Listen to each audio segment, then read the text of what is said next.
봉독하도록 하겠습니다. 시작. 그러므로 우리에게 큰 대제사장이 계시니 승천하신 이 곧 하나님의 아들 예수시라. 우리가 믿는 도리를 굳게 잡을지어다. 우리에게 있는 대제사장은 우리의 연약함을 동정하지 못하시리가 아니요 모든 일에 우리와 똑같이 시험을 받으신 이로되 죄는 없으시니라. 그러므로 우리는 긍휼하심을 받고 때를 따라 돕는 은혜를 얻기 위하여 은혜의 보좌 앞에 담대히 나아갈 것이라. 아멘. 예, 자리에 앉으시고요.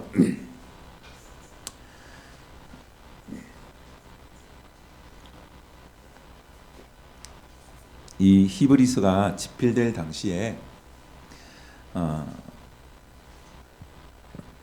히브리서 설교를 하면서 잠깐 나누었던 것 같습니다.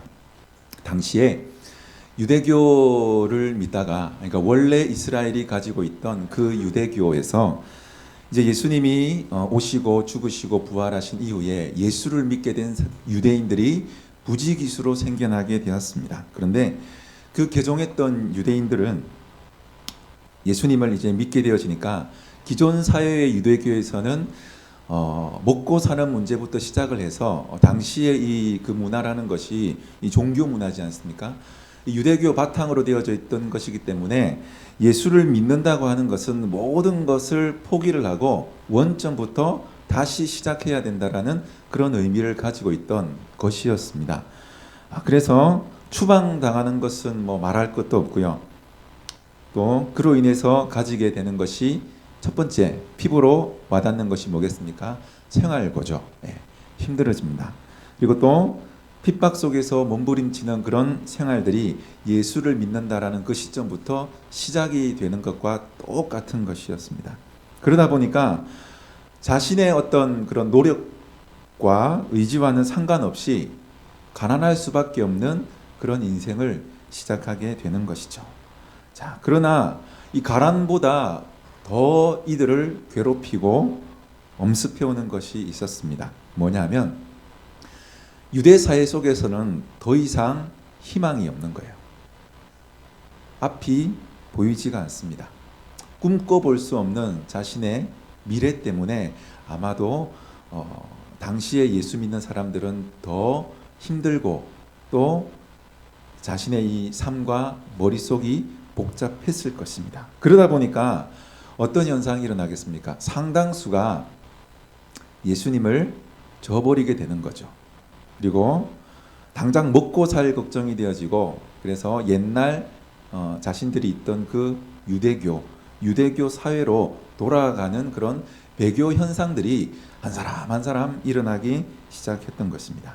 더 이상 나는 이대로는 못 살겠다. 먹고는 살아야 되지 않느냐. 못 견디겠어. 뭐가 앞이 보여야 기대를 하지. 이런 마음을 가지고 백기를 들고 옛날에 안정되었던 그 유대 사회로 되돌아가는 현상이 일어나기 시작했던 것 같습니다. 이런 어려움 때문에 하나님께서 바로 이 히브리서 기자를 통해서 히브리서를 집필해서 아니다. 예수는 그런 분이 아니시다. 그리고 예수는 너희들에게 그것보다 더 큰 것들을 주시는 분이시고 주실 수 있는 분이시다. 기다려라. 인내해라. 이런 내용들이 바로 히브리서 내용들인 것입니다. 자, 그런데 참 이상하게도 히브리서를 쭉 읽다 보면 하나님께서 제시해 주시는 그 위로와 격려가 직접적인 어떤 해결책을 우리에게 주시는 것으로 응답하시지 않으시는 것 같습니다. 예를 들면 뭡니까? 이 하루아침에 가난이 눈 자고 일어났더니만 로또 맞듯이 풍성해지고 풍요로워지고, 그리고 핍박받던 것이 하루아침에 사라진다든가 이런 것들을 통해서 우리를 위로하시지 않으시더라는 것입니다. 물론 나중에는 우리에게 풍성하게 채워주실 것이죠. 자, 그런데 오히려 무엇으로 우리를 위로하고 격려하시는가 봤더니만 오늘 본문 말씀에 보면 예수님은 누구라고 기록이 되어져 있습니까? 예수 그리스도가 너희에게 뭐가 되신다? 14절에 보면 큰 대제사장, 그냥 대제사장도 아니고 큰 대제사장이 되신다. 그러니까 너희들 그분을 바라보아라. 예. 이렇게 우리에게 해결책을 제시해 주시더라는 것이죠. 그분을 바라보면 이 험난한 세상을 살아가는 너희에게 우리가 흔히 말하는 뭐가 임할 것이다? 은혜가 임할 것이다. 그게 오늘 이 말씀의 요지입니다. 여러분, 구약에서 오늘 이 본문 14절에 기록되어져 있는 대제사장이 뭐 하는 사람입니까? 하나님이 계시고 우리 사람이 있습니다. 인간이 있는데 그 하나님과 사람 사이에 서서 하나님 손에 붙들려 있는 그 은혜들을 우리들에게 가져다 주는 그런 중간의 역할들을 감당하는 사람이 이 제사장이라는 이 직분이거든요. 그리고 그 제사장 중에 제일 가장 대표하는 가장 큰 사람이 이 대제사장인데, 자, 그런데 그와 같은 위치에 계시는 분이 오늘 말씀에 누구시라고요? 예, 예수 그리스도시라는 것입니다. 그런데 흥미로운 사실이 하나가 있습니다. 자, 예수 그리스도는 구약에서 우리가 알고 있는 이 대제사장하고는 확연하게 뭔가 좀 다릅니다. 뭐가 다른고 하니 구약에 있는 대제사장은 누구예요? 주구나깨나 인간이에요. 신이 아닙니다. 불완전한 대제사장인 것이죠. 그러나 예수님은 오늘 어떤 대제사장이요? 기록으로는 큰 대제사장이라고 기록이 되어져 있는데 이걸 다시 이야기하면 어때요? 불완전한 대제사장, 사람이 아니라 완전한 대제사장이라고 오늘 소개를 하고 있는데 그 말의 뜻을 오늘 큰 대제사장이라고 기록을 하고 있는 것이죠. 자, 그래서 이 큰 대제사장, 크다라는 단어로 표현을 하고 있는 것을 볼 수 있는데 완전한 대제사장 이꼴 큰 대제사장 이런 것이죠. 자, 그러면 왜 예수님이 구약의 이 불완전한 대제사장과는 다른 완전한 대제사장이시냐? 자, 첫 번째는 예수님은 누구십니까? 우리가 찬양하며 늘 오늘도 고백하고 지난주에도 고백했던 예수님은 참 하나님이십니다. 믿으십니까? 예. 자, 예수님은 그리고 또한 누구십니까? 참 사람이십니다. 여러분, 이거 신비입니다. 신비.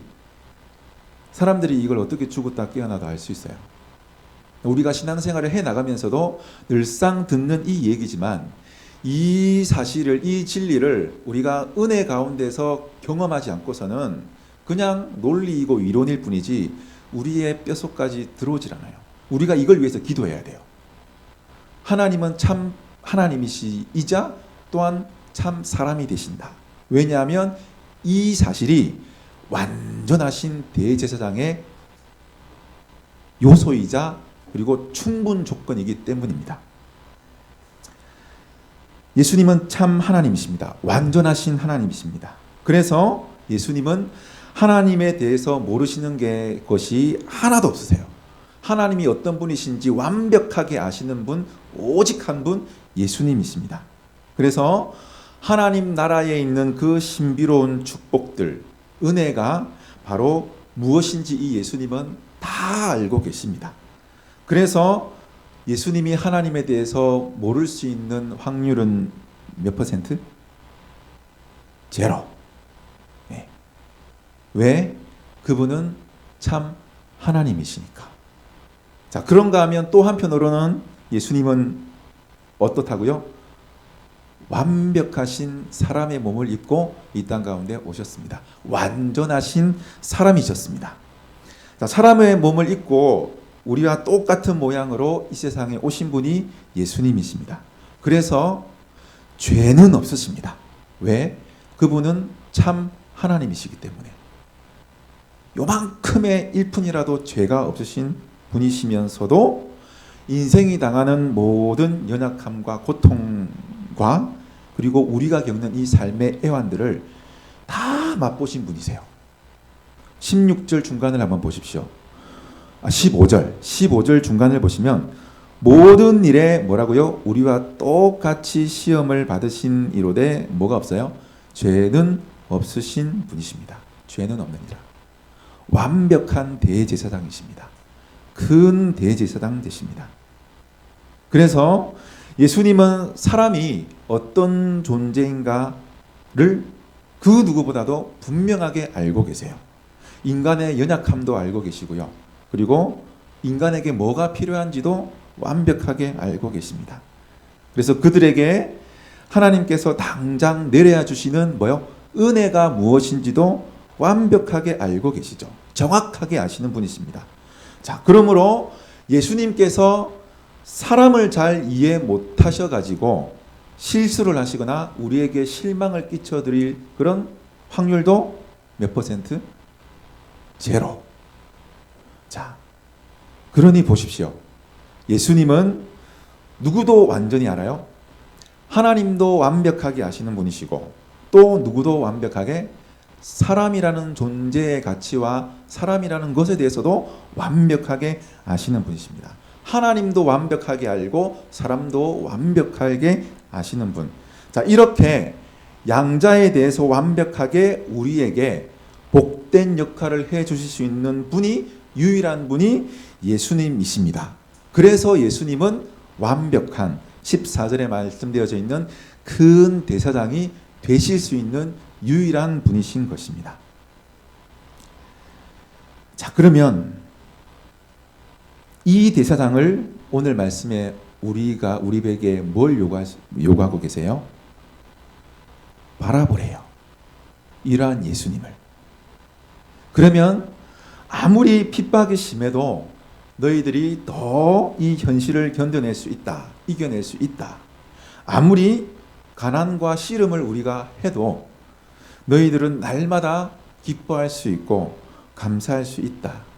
라고 지금 히브리서 기자가 당시 힘들어하고 있는 개종했던 유대인 그리스도인들에게 지금 격려하고 위로의 말씀으로 던져주고 있지 않습니까? 이게 하나님의 오늘 말씀이세요. 자, 그러면 이 시대를 살아가는 우리에게도 마찬가지입니다. 우리가 실망했을 때, 그리고 예수 믿는다라는 것 때문에 포기해야 될 게 한두 가지가 아닌데, 그것 때문에 우리가 연약하게 보이고 또 몸부림쳐야 되고, 사람들이 그것 때문에 우리에게 손가락질을 하고, 왜 그렇게 멍청하게 사냐, 왜 그렇게 누릴 거 못 누리고 그렇게 사냐 라고 이야기했을 때 우리에게 고독이라는 게 찾아오죠. 그러면 그 고독을 이기기 위해서 우리에게 필요한 것이 무엇입니까? 세상 사람들이 똑같이 누리고 있는 물질입니까? 아닙니다. 그걸 말씀을 통해서 여러분들이 해내셔야 돼요. 당시 유대인 그리스도인들이 붙잡았던 이 하나님의 말씀, 이 히브리서에서 이야기하는 그 하나님의 은혜가, 넘쳐나는 은혜를 우리가 경험해야만이 이게 해결이 된다는 것입니다. 여러분,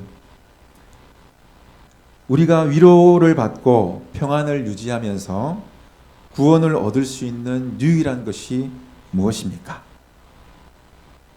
바로 이 완벽하신, 완전하신 큰 대제사장 되시는 이 예수 그리스도를 분명히 보고 믿고 알아야 됩니다.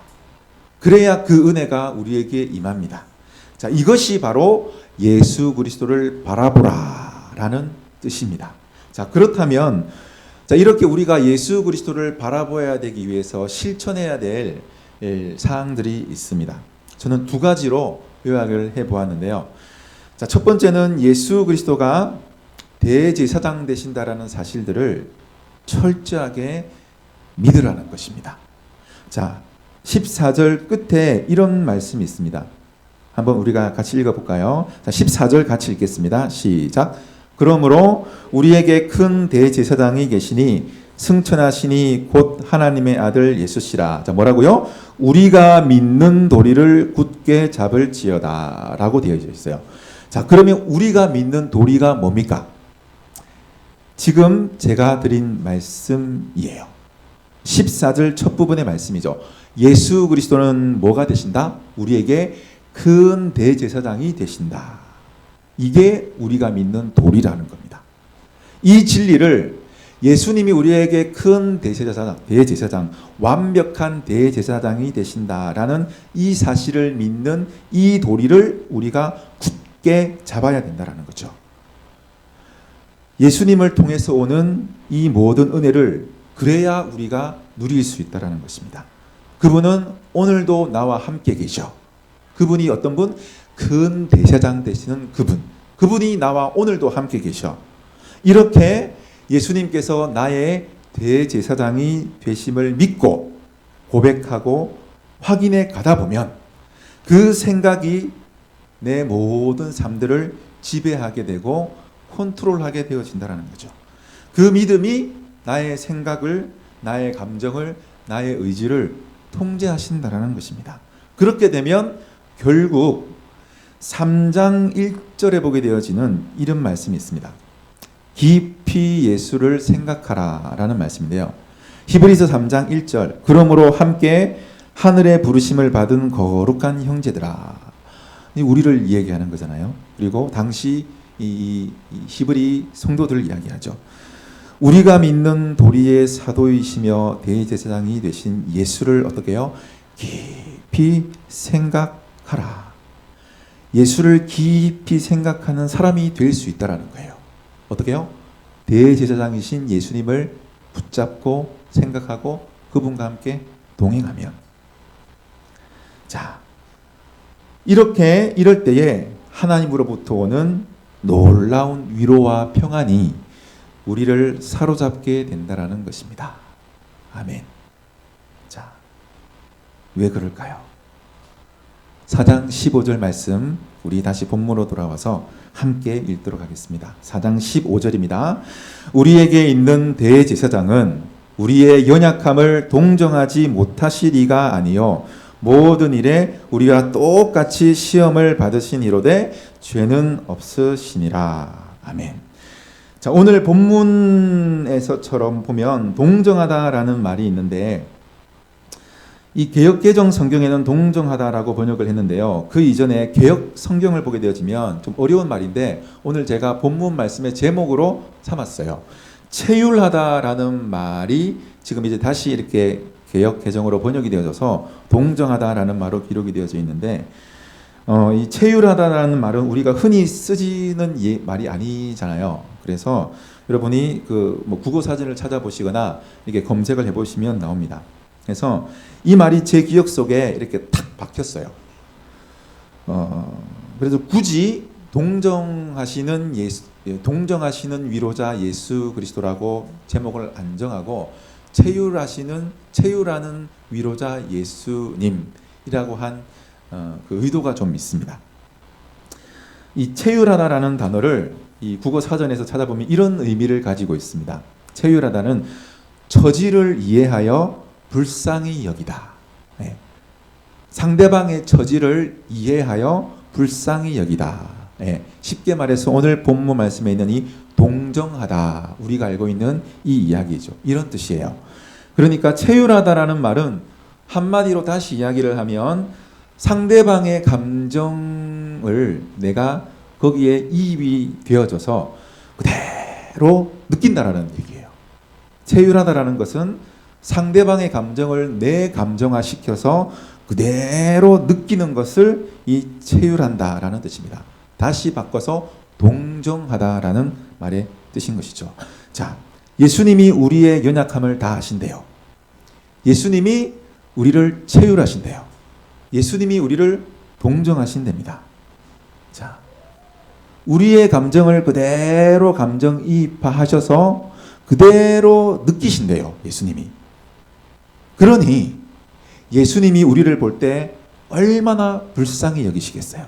내가 내 인생을 바라봐도 참 불쌍하고 힘들고 다 놓고 싶은데 그걸 그대로 느끼시면서 우리에게 똑같이 내 감정처럼 느끼고 계신다니 얼마나 예수님이 우리를 불쌍히 여기시겠냐는 얘기입니다. 그런데 여러분 한번 생각해 보십시오.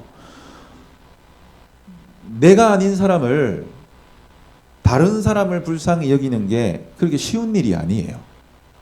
더군다나 이렇게 각박한 세상 가운데서는 나 한 사람도 추스르기 힘든데 뭐 옆에 있는 사람 생각하고 자시고 하는 게 이게 쉬운 일이 아닙니다. 왜냐하면 어떤 사람이 불쌍하게 여기려면 어떤 과정을 거쳐야 돼요. 그게 뭐냐? 그 사람의 형편을 이해를 해야 되거든요. 그래야 불쌍히 여기는 마음이 따라가게 되는 것입니다. 이해하려면 어떻게 해야 돼요? 그 사람이 신고 있는 신발을 내가 신어봐야 돼요. 흙이 묻어있는 신발을 신어보고 그 사이즈를 느껴봐야 되고 그 사람의 고통을 내가 느껴봐야 된다는 거예요. 다시 말해서 그 사람의 처지를 내가 비슷하게나마 같이 경험을 할 때 그때 비로소 그 사람이 이해가 되죠. 이해가 될 때 뭐가 따라옵니까? 불쌍히 여기는 동정심이, 체유라는 마음이 따라오게 되는 것입니다. 자, 그렇다면 여러분, 예수님은 우리를 체휼하시고 우리의 연약함을 동정하실 수 있느냐? 우리는 너무도 잘 알고 있습니다. 예수님은 그러고도 남으실 분이십니다. 왜입니까? 나와 똑같은 몸을 입고 이 땅에 오셨기 때문이에요. 그래서 우리가 겪는 모든 연약함을 다 경험하셨어요. 고통을 실제로 맛보셨습니다. 아니요. 우리가 맛보지 못한 고통이 하나가 있어요. 죽음. 지금은. 그런데 우리 예수님은 그것마저도 경험해 보신 가장 우리의 연약함과 고통을 이미 다 알고 계신 분이세요. 여러분 보십시오. 예수님만큼 슬픔을 여러분들이 가슴에 안고 괴로워해 보신 적이 있으십니까? 아까도 제가 말씀드렸습니다. 우리는 인간은 죄인입니다. 그런데 예수님은 뭐가 없으시다고요?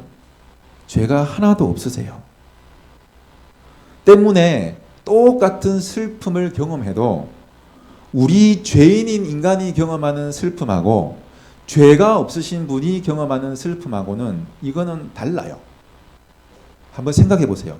분명히 다를 거예요. 비교 대상이 안 됩니다. 우리보다 몇 배, 몇천 배는 아마 더 하실 거예요.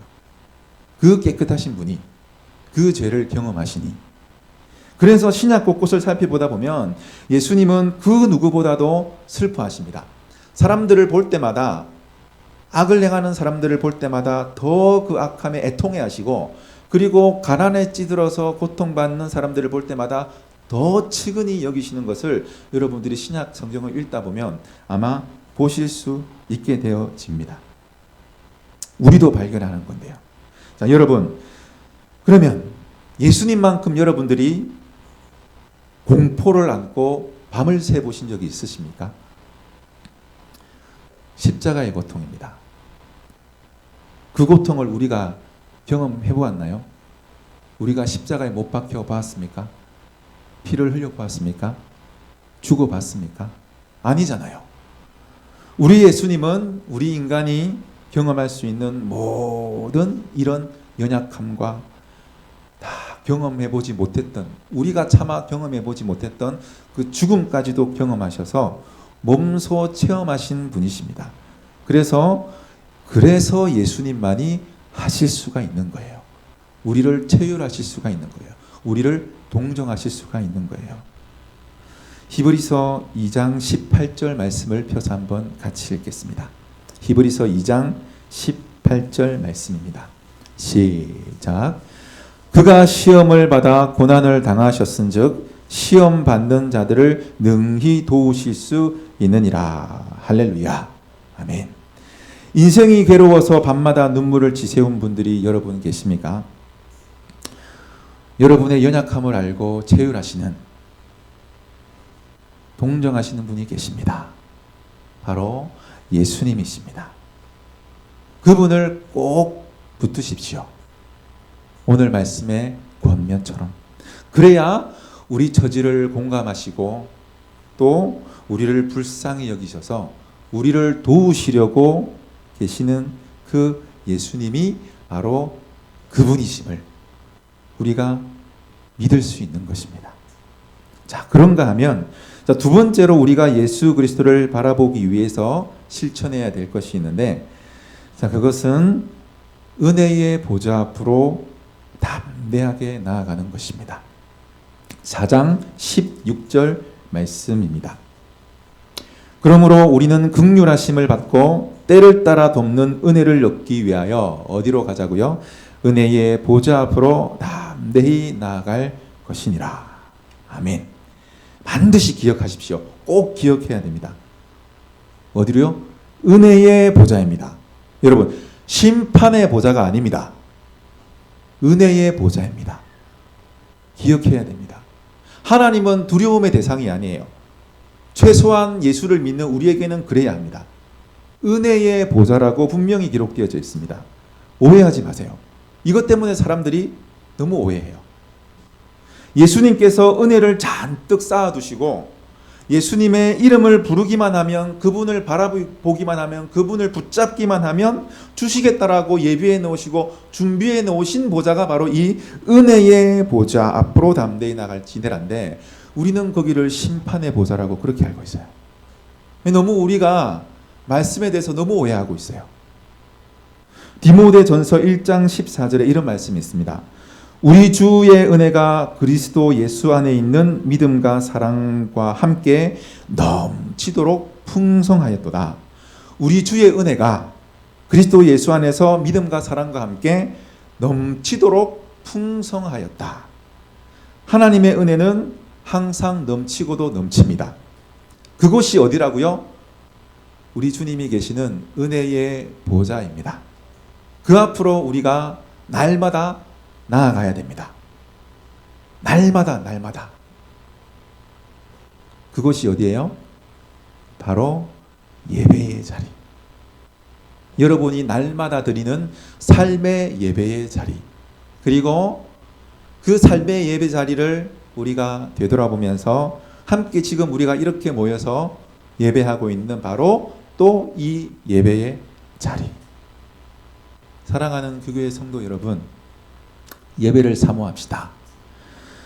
하나님께서 우리에게 부어주시기 위해서 예비해 놓으신 이 히브리서 4장 16절의 이 은혜의 보좌, 이 앞으로 우리가 담대히 나아갑시다.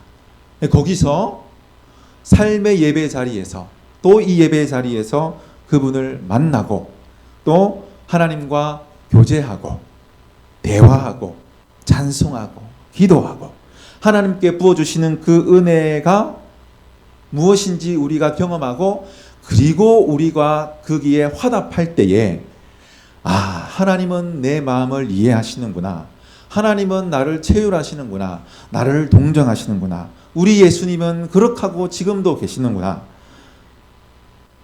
나의 마음을 우리 예수님이 다 아시는구나, 나를 긍휼히 여기시고 나를 불쌍히 여기시는 그분, 오직 한 분 우리 주님밖에 안 계시는구나 라는 사실들을 그 자리에서, 은혜의 보좌 나아가는 그 예배 자리에서 거기서 깨달을 수 있다라는 것입니다.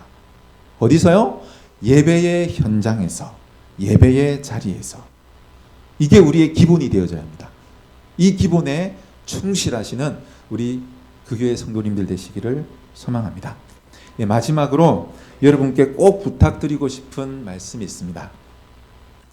자, 이렇게 우리의 연약함을 아시고 또 우리를 위로하시는 분이 오직 한 분 예수님이라는 사실들을 알았으면, 이제는 우리가 살아야 될 삶이 있습니다.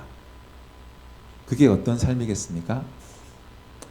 체휼하는 삶, 동정하는 삶을 살아야 돼요. 나 말고 주변에 있는 다른 사람들을 그렇게 살아내야 되는 숙제가 이제 나머지 하나가 남아 있습니다. 이 체휼하는 삶이죠. 위로하는 삶, 위로하는 사람, 사람을 세울 줄 아는 사람, 격려할 줄 아는 사람, 그런 삶을 우리가 살아야 되는 이제 하나 숙제가 남아 있습니다. 제가 신대원을 다닐 때에 참 머릿속에서 잊혀지지 않는 그런 간증을 하나를 들었습니다. 2학년 때인지 3학년 때인지 잘 확실하게는 모르겠는데, 저기 부천에 가면 기둥교회라는 교회가 있습니다. 고신일 목사님이 심호하시는 교회인데 그분이 이제 마지막 날 이제 파송식 때에 설교를 해 주셨는데 그분이 들려주신 그 간정이 너무 제 가운데에 이 가슴에 사무쳤어요. 무슨 내용인가 하니 이 고신일 목사님이 이제 이 기둥교회에서 사역을 하시는데 성도님 중에 복싱 선수가 한 명이 있어요. 25회 스페인 바르셀로나 올림픽 때에 복싱 국가대표 선수로 출전했던 선수인데 이름이 기억은 안 나요. 잊어먹었어요. 근데 이 48kg 이상 51kg 미만이 플라이급이라고 합니다. 그 체급의 이 선수가 그 기둥교회 성도로 있었어요.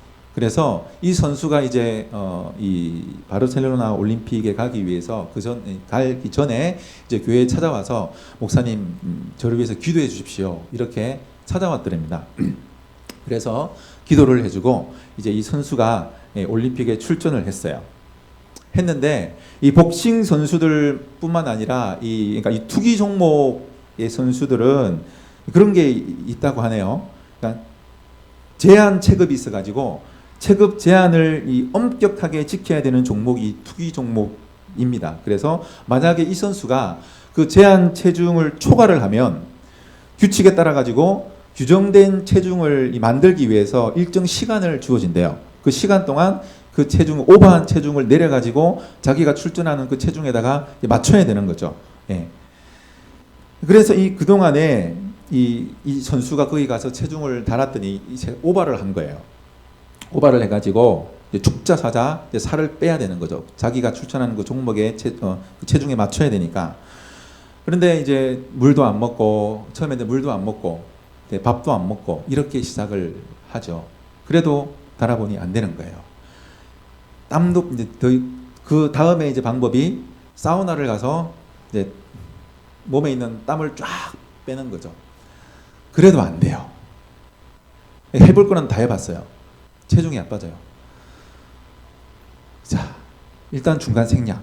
그리고 이제 목사님이 이 중계 방송을 딱 보는데 이 선수가 이제 나오잖아요. 그럼 자기 교회 성도니까 얼마나 이 응원을 하겠어요. 마음으로 기도도 하면서 주여 주여 하면서 제가 제발 이기고 다음 갈 수 있게 해주세요. 이렇게 이제 기도를 하지 않겠어요? 그리고 중계 방송을 보는데 세상에 그렇게 실망스러울 수가 없더랍니다. 올라가자마자 이 주먹 이것도 못 해보고 그대로 그냥 KO. 그리고 그냥 내려왔어요. 속에 천불이 나는 거예요. 이 목사님은. 야, 내가 그렇게 기도를 했는데 기도도 해주는데 제가 허구한 날 복싱 선수들 밥 먹고 하는 짓이 저 짓일 건데 그래도 이래는 이게 버티고 뭐 KO가 되든지 내려와야 되지 않냐. 저게 지금 뭐 하는 짓이냐라고 하면서 오면은 단단히 너 이때까지 뭐 했냐 그러고 속으로 생각하면서 막 속에서 부하가 오르더래요. 그랬는데 마치고 돌아와서 다시 목사님한테 인사드리려고 그 선수가 왔더래요.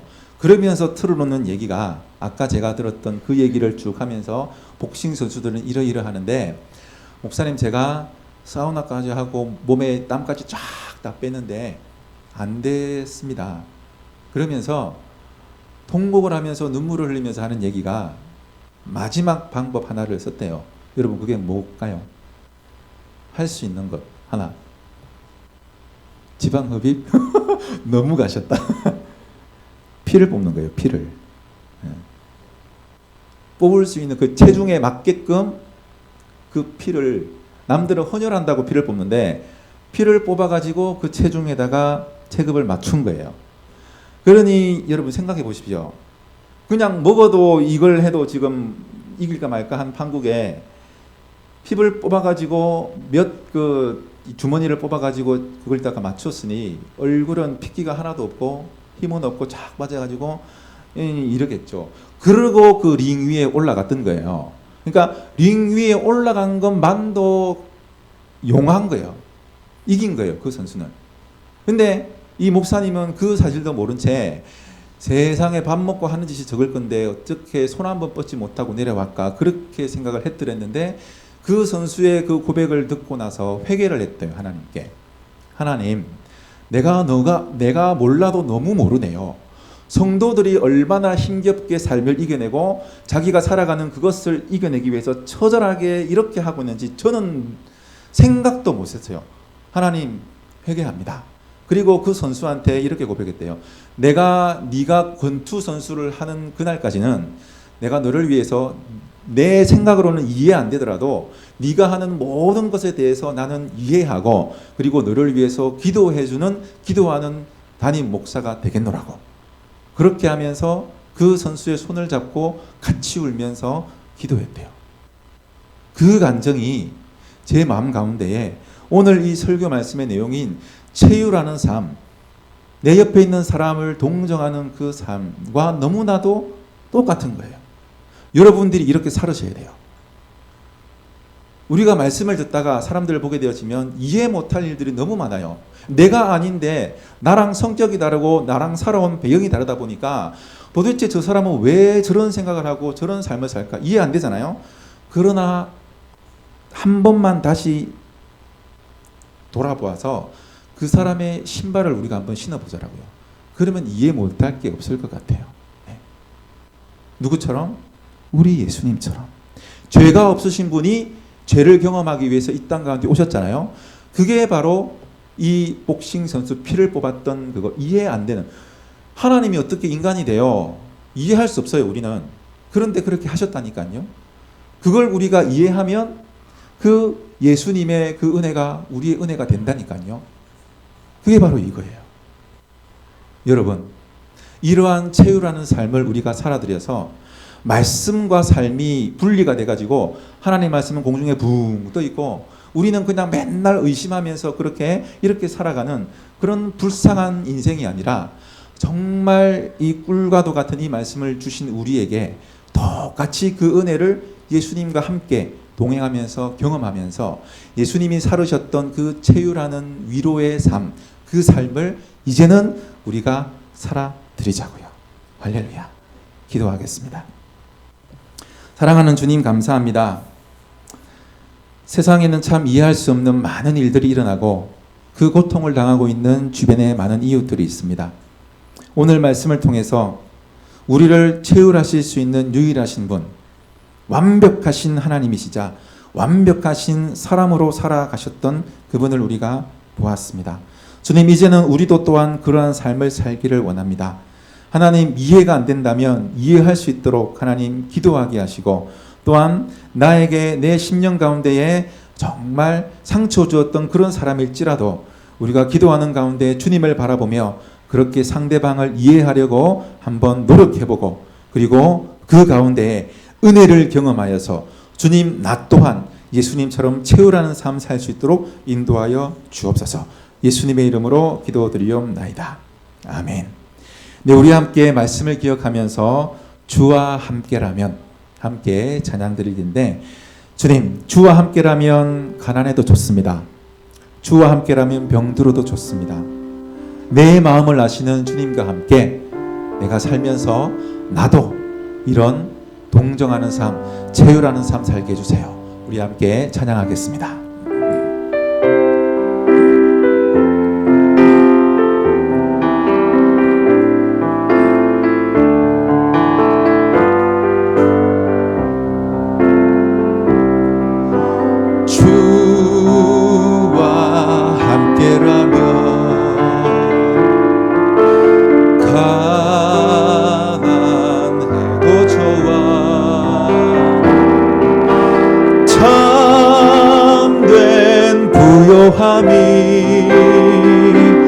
내 맘에 가득하니까 때로는 날 유혹하려고 세상 바람 휘몰아쳐 와도 나는 결코 잊을 수 없어. 자비로운 주의 음성을, 주와 함께라면 병들어도 좋아. 주와 함께라면 병들어도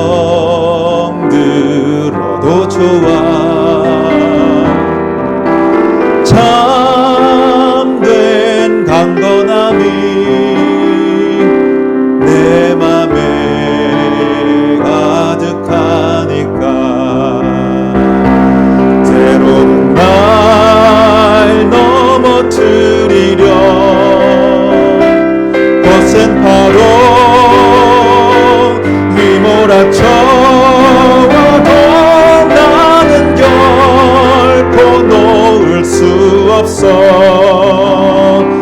따사로운 주의 손길을 내 맘 아시는 주, 아멘. 내 맘 아시는 주, 항상 함께 계셔. 약한 내 영혼에 위로와 능력 주시네.